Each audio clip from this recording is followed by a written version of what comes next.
Welcome back to Brands Hatch for the second race of the weekend here on the legendary Grand Prix circuit for this combined grid of Lotus Cup UK and Lotus Cup Europe runners. We are looking at the battle for production class honours between number 3 Steve Quick and number 5 Ken Savage. A pair of them were at it in the first race of the weekend and it was Steve who prevailed, and it's still Steve Quick who is leading it this time round, with Ken Savage next up in that number 5 car.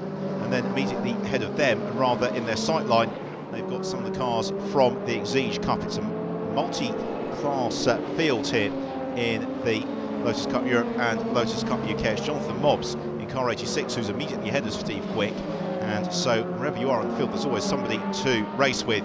So this is a little bit challenging now for Quick. Does he pass Mobbs or not? Further back we've got David Hay and Dan Plant again in the production class, and again having a super battle, and it's Dan Plant looking to the outside of David Hay as they come to the bottom of the hill, Pilgrim's Drop, and in towards Hawthorns. Hay, who shares that car with John Lamaster over the course of the weekend, but it's Hay who's out behind the wheel this time around. It's Dan Plant immediately on his tail, then it's Tanya Mann who is the next driver up.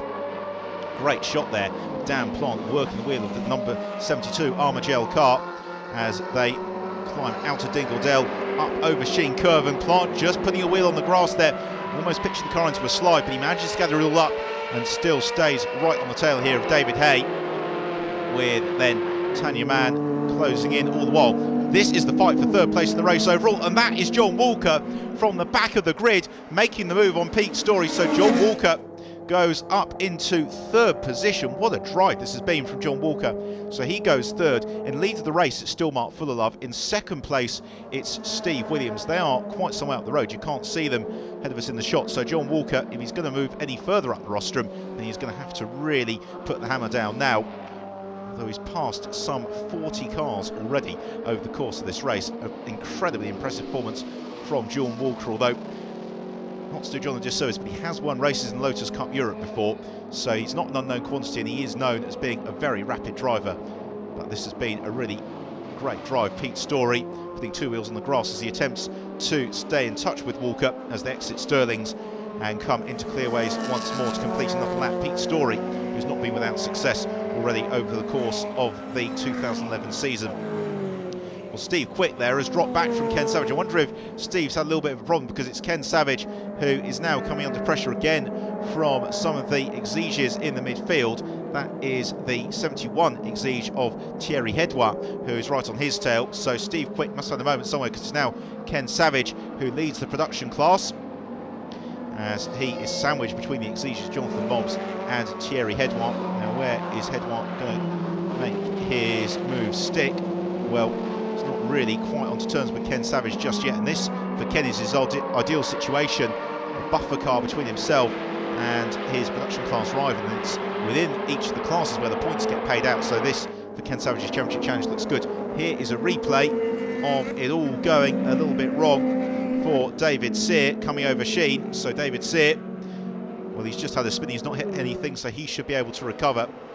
We go back to the head of the field, and look at the ground already that John Walker's made up on Steve Williams. So this is Steve Williams in second place in the yellow number 18 car, and it's John Walker is next up. So he must have closed down something in the region of an 8-second gap on Steve Williams in the space of just a couple of laps.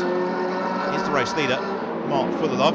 He is about to try and put a lap on Carl Vivian in car 21. Wave yellow flags there, Sheen. That's why he's not kicked his way through, but Fullerlove once more looking on course for a fairly emphatic victory. Yes, there's the culprit, a slightly sorry car being dragged away by the recovery vehicle as Vivian moves aside, and Fullerlove continues in the lead of the race. Whatever pace of John Walker, I'm not sure he's going to quite get onto terms with Mark Fullerlove, who has been the quickest driver all weekend from the very outset. David Fenns embroiled himself in a good battle here with Greg Rass, and they've also got Philip Loop in the bright red 77 car on their tail as well, and Chris Setters. So the four of them having a good tussle. So it's the white and roar of Greg Rass, then it's David Fenn in the Go Green Motorsport blackened green machine, then Philip Loop, and then the green machine of Chris Setters. So that is a good battle going on a little bit lower down the order. They are about to come and put a lap on Andy Napier in the production class, as it's going to be a move here for Chris Setters. Possibly he's got the run here on Philip Loop, but at the same time David Fenn has got the run on Greg Rass. Wherever you look, there are battles going on. We've seen a change here for second place. So Steve Williams has dropped now behind John Walker to accelerate out onto the Grand Prix loop. So Williams down into third, John Walker up into second. And once he got onto terms with Steve Williams, he would have ventured that it was only really a matter of time that we were going to see that switch. But Williams looking back to the inside at Hawthorns, but he can't pick his way through. So Walker sets off in pursuit now of the race leader, Mark Fullerlove. So John Walker in second, Steve Williams in third, Pete Story down in fourth position as they climb through Sheen Curve.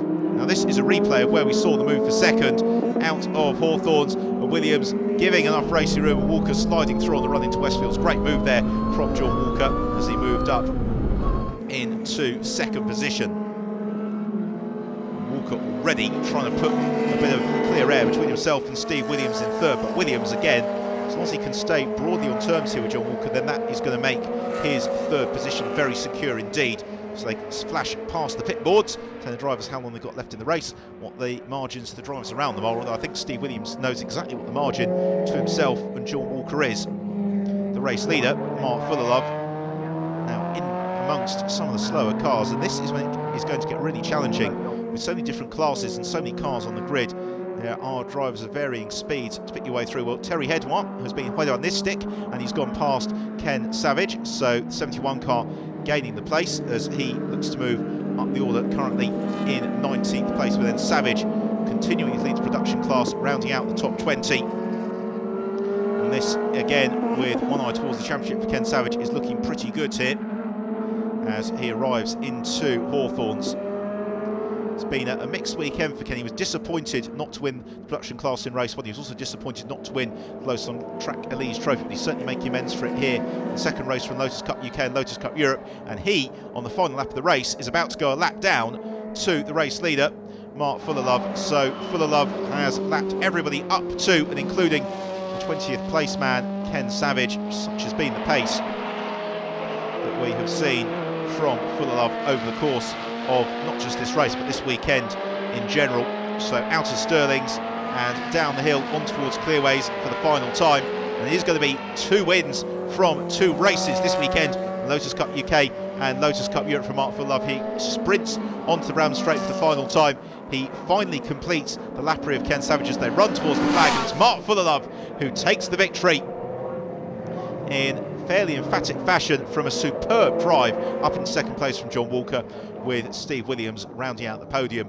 So to run you down the top 10, it was Fullerlove from Walker and Williams. Pete Story in fourth, David Fenn, great drive for fifth, Greg Rass in sixth, Chris Setters in seventh, Philippe Loup eighth, Mark Goudet ninth, and John Rass rounding out the top 10. Now, how did that play out in terms of the classes? Well, the 211 class, it was Mark Fullerlove from John Walker and Steve Williams. In the Avoras, it was Gregory Rass from Thierry Verheest. In the Exige Cup, John Rass taking honours from Glenn Sherwood and Dennis Van den Sarvel.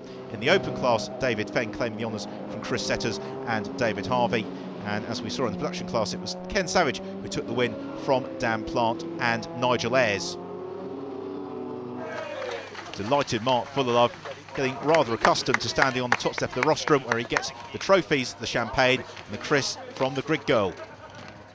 And the applause from the Lotus on Track community as well as the champagne flies on the podium here at Brands Hatch.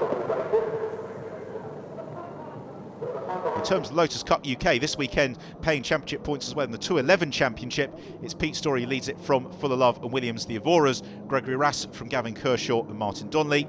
The Exige Cup headed up by Glenn Sherwood from David Sear and Jonathan Mobbs. The Open class from Vital Chahun, from David Harvey and then Paul McNeely and BJ Chong. And in production class, Ken Savage leading the way from Steve Quick and Dan Plant. In terms of the overall championship, it's Ken Savage who has got the advantage of 11 points over Steve Quick from Pete Story and Vital Chahun, with Glenn Sherwood rounding out the top 5. There is everything to play for in the championship. It's been a great weekend here at Brands Hatch. We'll be back soon with more Lotus on Track racing from Donington and the Nürburgring.